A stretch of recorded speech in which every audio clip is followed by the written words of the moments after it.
नमस्कार, जोहार झारखंड देख रहे हैं आप। आपके साथ मैं हूं शिप्रा झा। बुलेटिन की शुरुआत करेंगे बड़ी खबर के साथ और गोड्डा से बड़ी खबर है, जहां कूड़ू थाना क्षेत्र की युवती के साथ दुष्कर्म का मामला सामने आया। रेप का आरोप गांव के ही एक युवक अकरम पर लगा है।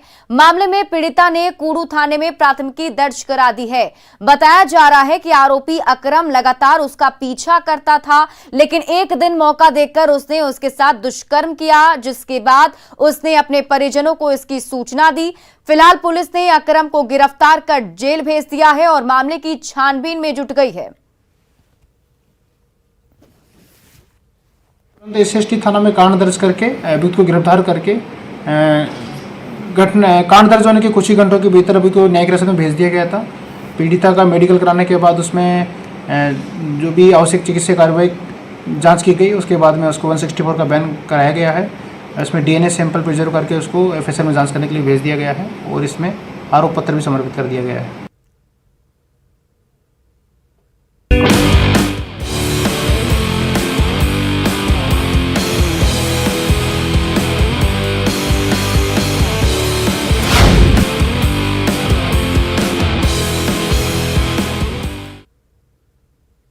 मुख्यमंत्री हेमंत सोरेन आज नई खेल नीति का विमोचन करेंगे। नई खेल नीति में पंचायत से लेकर राज्य स्तर तक के खिलाड़ियों के बीच वातावरण तैयार होगा। साथ ही साथ राज्य के हर ब्लॉक में उच्च कोटि के खेल मैदानों का विकास किया जाएगा। झारखंड खेल नीति 2022 में खेल और खिलाड़ियों को बेहतर प्रशिक्षण देकर राष्ट्रीय और अंतर्राष्ट्रीय स्तर में भाग लेने के अनुरूप तैयार करने के लिए प्रावधान किए गए हैं। सरकार राज्य के प्रतिभाशाली खिलाड़ियों का चयन कर खेल के क्षेत्र में आगे बढ़ाने की कोशिश करेगी। खिलाड़ियों की प्रतिभा की पहचान कर उनको प्रशिक्षण दिया जाएगा।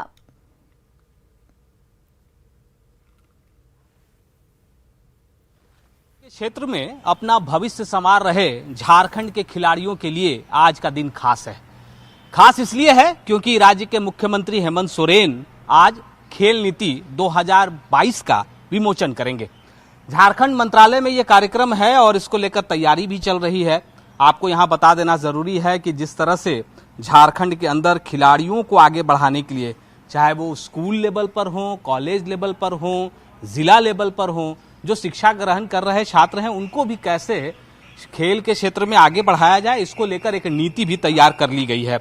इस नीति की खासियत यह है कि जितने भी खिलाड़ी हैं, चाहे वो पंचायत की बात करें, प्रखंड की बात करें, जिला की बात करें, राज्य स्तर की बात करें, खेल से संबंधित योजनाओं से उन्हें जोड़ते हुए उन्हें आगे बढ़ाने और राष्ट्रीय और अंतर्राष्ट्रीय स्तर पर उनकी पहचान को स्थापित करने की योजना है।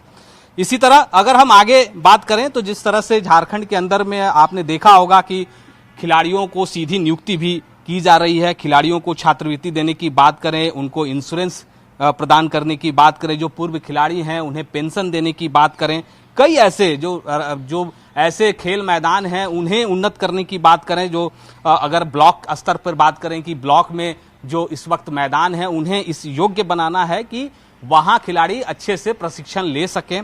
खिलाड़ियों को साथ साथ अगर हम नियुक्ति के क्षेत्र में भी बात करें, चाहे वो शिक्षा की बात करें या फिर रोजगार के क्षेत्र में जो सरकारी नियुक्तियां होती हैं उसमें अगर आरक्षण की बात करें, तो ये सारी चीजें हो रही हैं। तो ये तैयारी है। आप इस वक्त देख सकते हैं कि दोपहर में कार्यक्रम होना है और ये जो तैयारी इस वक्त आपके सामने इस कैमरे के सामने हम दिखा रहे हैं स्क्रीन पर कि किस तरह से जब राज्य भर के जो खिलाड़ी हैं यहाँ जुटेंगे और आज खेल नीति 2022 का विमोचन होगा, तब अंदर का क्या दृश्य होगा। कितने देर में ये तैयारी पूरी हो जाएगी? सर 1 घंटा में कम से कम। 1 घंटे? हाँ, 1 घंटे में हो जाएगी। 11 बजे तक हम लोग को कंप्लीट कर देना। क्या क्या करना है आप लोग को? वही 2-3 को गेट बनाना है, गेंदा गेट। हाँ। और बुके बनाना है, 10-20 बुके देना है। अच्छा। और अंदर हॉल में फूल का गार्डन होगा, पोडियम में और दीप में लगाना है। देखिए ये तैयारी है और मैंने कहा कि झारखंड के खिलाड़ियों के लिए आज का दिन बहुत खास है। आप इसी से समझ सकते हैं कि अगर खेल नीति 2022 का विमोचन होना है और आज यहां से राज्य को एक नई खेल नीति मिल जाएगी और जो खिलाड़ी अपना भविष्य निखारना चाहते हैं इस खेल के क्षेत्र में, उनके लिए एक बेहतर अवसर भी होगा। कैमरा पर्सन संत के साथ अविनाश कुमार, न्यूज़ 18 रांची। वहीं झारखंड के खिलाड़ी सरकार की नई खेल नीति को लेकर काफी ज्यादा उत्साहित हैं। सीएम आज कई खिलाड़ियों को सम्मानित भी करने वाले हैं।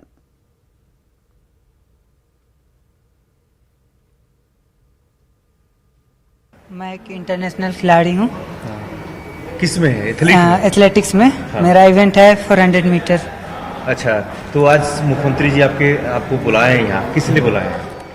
आज मुख्यमंत्री हम लोगों ने जो 2022 में मेडल लिए हैं उनको आज सम्मानित करने के लिए बुलाया गया है यहाँ पर।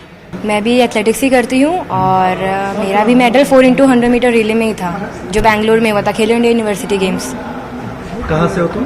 बोकारो से, पर रांची साई में प्रैक्टिस करते हैं। अच्छा, मुख्यमंत्री बुला रहे हैं तो? Yes sir. मेरा इवेंट 100 मीटर है, पर 4x100 मीटर रिले में हमने मेडल लिया था, तो अभी इसके लिए हमें बुलाया गया।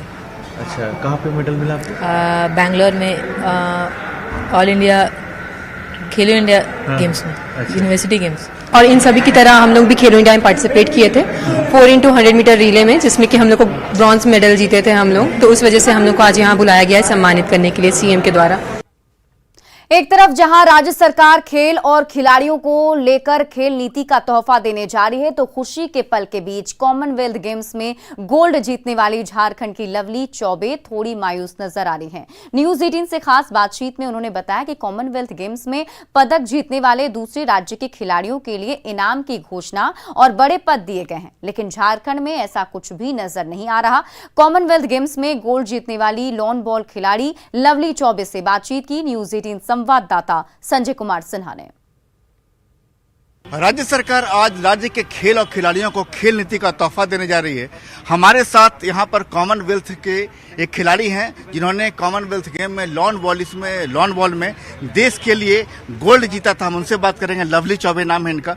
लवली जी, आपने कॉमनवेल्थ में गोल्ड जीतकर देश के साथ राज्य का भी नाम रोशन किया। आज राज्य सरकार खेल नीति ला रही है, आपको लगता है कि उससे कितनी उम्मीदें हैं आपको? सर, हमको जहाँ तक लग रहा है खेल नीति अच्छा ही बना होगा। अब हमको तो पता नहीं कि अभी खेल नीति में क्या क्या है, हमको भी अभी तक नहीं पता है। आपने गोल्ड जीता, आपको किसी तरीके का आमंत्रण प्रोजेक्ट भवन में जहाँ खेल नीति बनाया जाए तोहफा देंगे सर मुख्यमंत्री हेमंत सोरेन? कोई सूचना नहीं है, कोई सूचना नहीं है सर। जी सर। अच्छा, आपके साथ जिन अलग राज्यों के जो खिलाड़ियों ने जो गोल्ड जीता था उनको क्या मिला? सर, मेरे साथ खेली थी लड़की, उसको 50 लाख रुपया और डीएसपी का पोस्ट मिला है अभी इसी 3 तारीख को।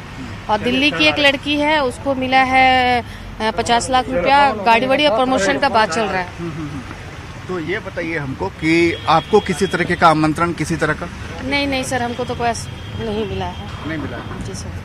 तो आप ये आशा करती हैं कि आपको बुलाया जाएगा कुछ आमंत्रण, कुछ कि जिस तरीके से खेल नीति लागू करने जा रही है, हौसला अफजाई को लेकर के कुछ आशा कर रही है, उम्मीद कर रही हैं आप? सर, बिल्कुल उम्मीद कर रहे हैं कि मतलब बुलाया जाएगा और बाकी राज्य की तरह हमें भी सम्मान दिया जाएगा। कुछ भी आपको लेकर पुरस्कार की घोषणा अभी तक? नहीं सर, ऐसा कोई सूचना नहीं है। लवली चौबे साहब बता रही हैं कि इन्होंने जब गोल्ड जीता था कॉमनवेल्थ गेम्स में तो काफ़ी वाहवाही हुई थी, हौसला अफजाई हुई थी, कई स्तर पर सम्मान भी दिया गया, लेकिन अभी तक राज्य सरकार की ओर से इनको लेकर कोई घोषणा नहीं की गई है। जबकि दूसरे राज्यों में जिन्होंने कॉमनवेल्थ गेम्स में अच्छा प्रदर्शन किया था उनको लेकर 50 लाख की राशि की घोषणा कर दी गई है। कैमरामैन संत के साथ Sanjay Kumar Sinha, news 18 Ranchi. Ranchi main road स्थित सदर अस्पताल में जब क्रिटिकल मरीज पहुंचते हैं तो उसे इमरजेंसी वार्ड तक में जगह नहीं दी जाती है। डॉक्टरों और नर्स की टीम रहने के बावजूद करीब 1 घंटे से क्रिटिकल मरीज को कुर्सी पर लिटाकर रखा जाता है, जबकि मरीज के नाक में ट्रीटमेंट के दौरान लगाई गई पाइप और यूरिनरी बैग तक लगाया गया है। सदर अस्पताल में मरीज के भाई को पहले सर्जन के इमरजेंसी डॉक्टर के पास भेजा गया, जहां उन्हें सर्जन के पास जाने की हिदायत दी गई। फिर सर्जन ने कहा कि आज उनकी ड्यूटी नहीं है, वो नहीं देखेंगे और एक एक्सरे प्रिस्क्राइब्ड भी कर दिया गया, जिसके बाद प्रिस्क्राइब करने के बाद पल्ला झाड़ लिया गया।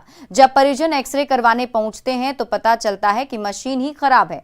ऐसे में हताश परिजन करीब 2 घंटे चक्कर लगाने के बाद मरीज को रिम्स लेकर चले जाते हैं। ये वीडियो साफ दर्शाता है कि रांची के सदर अस्पताल में स्वास्थ्य की क्या व्यवस्था है। सदर अस्पताल से ज्यादा जानकारी दे रही हैं हमारी सहयोगी रूपाली त्रिपाठी।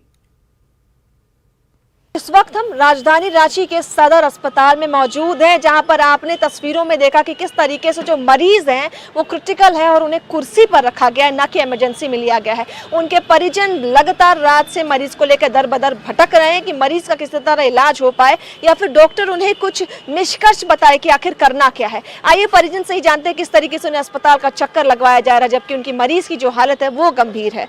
आप यहाँ पर आए रात में भी, क्या हुआ था? रात में भी आए थे हम लोग रेफर के करवा के, तो यहाँ आए थे। आने के बाद उन्होंने देखा था, तो उसके बाद कह रहे कि हम क्वालिफाइड नहीं है अब डॉक्टर की, मॉर्निंग में आएंगे सर्जरी वाले, तो आप मॉर्निंग में आइए या तो रिम्स रेफ़र करिए, रिम्स ले जाइए। तो हम वैसे ही उनका कंडीशन ख़राब है, तो फिर वापस इतना दूर लेके जाना पड़ता, तो हम लोग फिर ठीक था तो आपको रात में भेज दिया, फिर आप सुबह मरीज को लेकर आए और अभी सुबह आइए तो सुबह डॉक्टर देख लेंगे। तो हम लोग ऑलमोस्ट 1.5 घंटा हो गया, अब 9:30 वो लोग आए हैं, तो फिर दिखाया तो कह रहे हैं कि अब सर्जन को दिखाइए। सर्जन कह रहे हैं कि मैं वो नहीं, हमारे पास इमरजेंसी ओटी नहीं है, तो हम उसको अभी देखते हैं, रेफ़र कर देते हैं। बाकी एक्सरे करवा लीजिए, देन मुझे दिखाइएगा। फिर एक्सरे तो कह रहे तो एक्सरे मशीन ख़राब है, अब हमें पेशेंट को दोबारा बाहर एक्सरे करवा के फिर वापस इनके पास लेके आओ, फिर दिखाएंगे।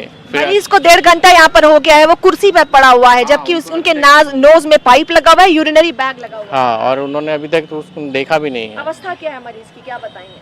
वो तो कह रहे हैं कि ओटी ही होगा वो। नहीं, मरीज कैसी है, बात कर पा रही है? क्रिटिकल हाँ कर रही हैं अब, बट वही है कि वीक हो गई हैं, क्योंकि अब डायलिसिस में थी। सबसे बड़ा अस्पताल कहा जाए तो रिम्स और सदर माना जाता है, जब सदर से भी खाली हाथ लौटना पड़ेगा तो आप लोग क्या बोलेंगे ऐसे लोगों को? अब क्या ही बोल सकते हैं, अब इनका कोई लेना देना ही नहीं लगता है। मेन बात तो प्रॉब्लम वही है ना कि अगर अब वही बात है, पैसे हो तो फिर बाहर से भी करवा लें, यहाँ तो फिर वही लास्ट ऑप्शन रहता है।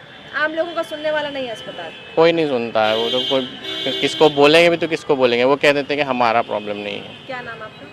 मेरा नाम तो डोमिनिक है, डोमिनिक। मरीज का क्या नाम है? उज्ज्वला। तो आपने देखा कि किस तरीके से जो मरीज हैं वो इसी तरह से यहाँ पर कुर्सी पर पड़ी हुई हैं। डॉक्टर्स जो कह रहे हैं वो हमारा काम नहीं है, हम नहीं देख सकते हैं, आप कहीं और लेकर मरीज को जाइए। वहीं उनको दौड़ाते हैं एक्सरे के लिए, जहाँ एक्सरे भी पता चलता है कि अस्पताल के अंदर बंद है। तो यही हाल है जो रियलिटी ग्राउंड चेक हमने आपको दिखाया सदर अस्पताल का, जहाँ मरीज को चक्कर लगाना पड़ता है, अपने परिजन को चक्कर लगाना पड़ता है, लेकिन मरीज का इलाज नहीं हो पाता है और वो दर बदर ऐसे ही लेकर भटकते हैं जिस दौरान मरीज डेटोरिएट होता चला जाता है। रूपाली त्रिपाठी, न्यूज़ 18, रांची।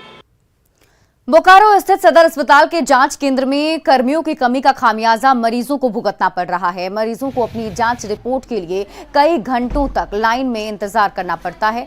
जांच केंद्र को निजी हाथों में सौंपने के बाद भी यहां पर्याप्त संख्या में कर्मचारी मौजूद नहीं है, जो मरीजों के प्रति स्वास्थ्य विभाग की लापरवाही का पोल खोल रहा है।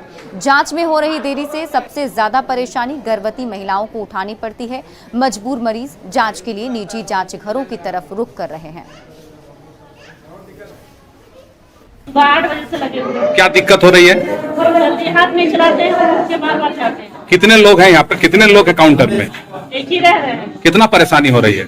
बहुत परेशानी हो रही है। क्या चाहते हैं आप लोग? चाह रहे हैं कि कर्मचारी बढ़ाइए। मैंने SRL में बहुत दिक्कत है। रिपोर्ट लेने आया तो इसका हमको लाइन लगाया जाए, रिपोर्ट में लाइन लगाया जाए भाई, रिपोर्ट की लाइन का जरूरत है, पे चाहिए तो यहाँ कर्मचारी की दिक्कत है सर, कर्मचारी बढ़ाने और सर चार पार्टी लोग के पुलिस की तरफ भी जाम सही है, लेकिन यहाँ पे कर्मचारी सही है, मतलब बहुत कमी। एक ही लोग आते हैं और सारा मतलब हमको निकालते हैं। कोडरमा में जन वितरण प्रणाली की दुकान में राशन वितरण में अनियमितता बढ़ती जा रही है। मामला उजागर तब हुआ जब राशन लेने आई गंगिया देवी ने न्यूज़ 18 को बताया कि उनके राशन कार्ड के मुताबिक डीलर ने उन्हें 3 किलो राशन कम दिया है। मामला यहीं खत्म नहीं हुआ। पहले गंगिया देवी के राशन कार्ड में 9 लोगों का नाम था, लेकिन उसमें 2 का नाम काटकर सिर्फ 7 लोगों का राशन दिया जा रहा था। खुलासा होने के बाद डीलर ने अपनी गलती मानी और 2 अन्य लोगों का भी राशन देने की बात कही है।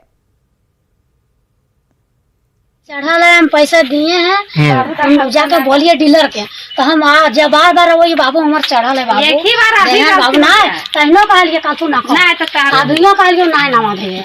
आखिर कारण क्या है? वो हो गया गलती सर, मिल जाएगा। गलती हो गया। और अगस्त महीने में 7 लोगों का राशन था, इधर 9 हो गया, तो गलती ये भी गलती हुआ कि 2 लोग का राशन आप रख लिए।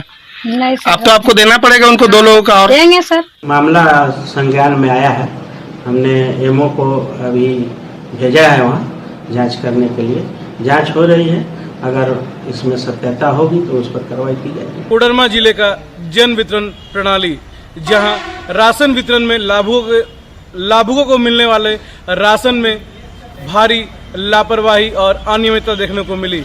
हालांकि जिला खाद्य आपूर्ति पदाधिकारी ने इस मामले में संज्ञान लेते हुए जांच के आदेश दिए हैं। अब जांच के बाद ही यह बात सामने आ पाएगी कि कि इसके पीछे मुख्य वजह क्या थी और क्या कार्रवाई होती है। रितेश लोहानी, न्यूज़ 18, कोडरमा। सिमडेगा के युवाओं में अग्निवीर योजना को लेकर जबरदस्त उत्साह है। जिले के 26 युवाओं ने अग्निवीर की फिजिकल परीक्षा को पास कर लिया है, जिससे जिले के अन्य युवा अभ्यर्थी में गजब का उत्साह देखने को मिल रहा है। अग्निवीर परीक्षा की तैयारी कर रहे अभ्यर्थी इस परीक्षा में शामिल होने के लिए उत्साहित हैं।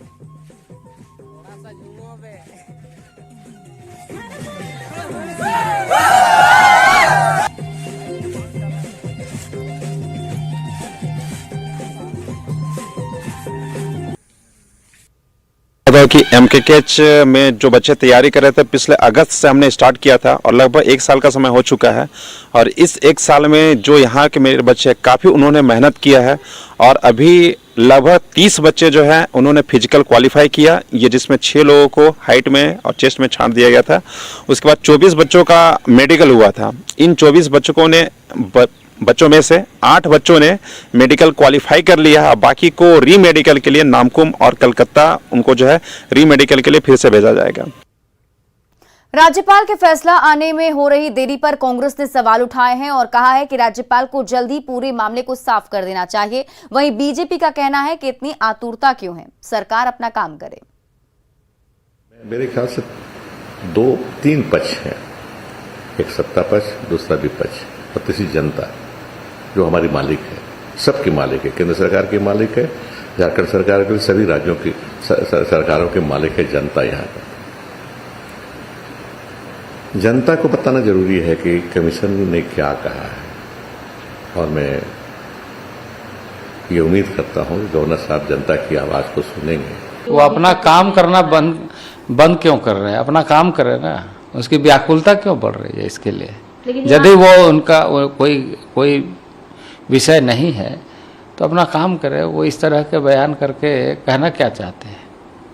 ठीक है, संज्ञान में लिया चुनाव आयोग ने।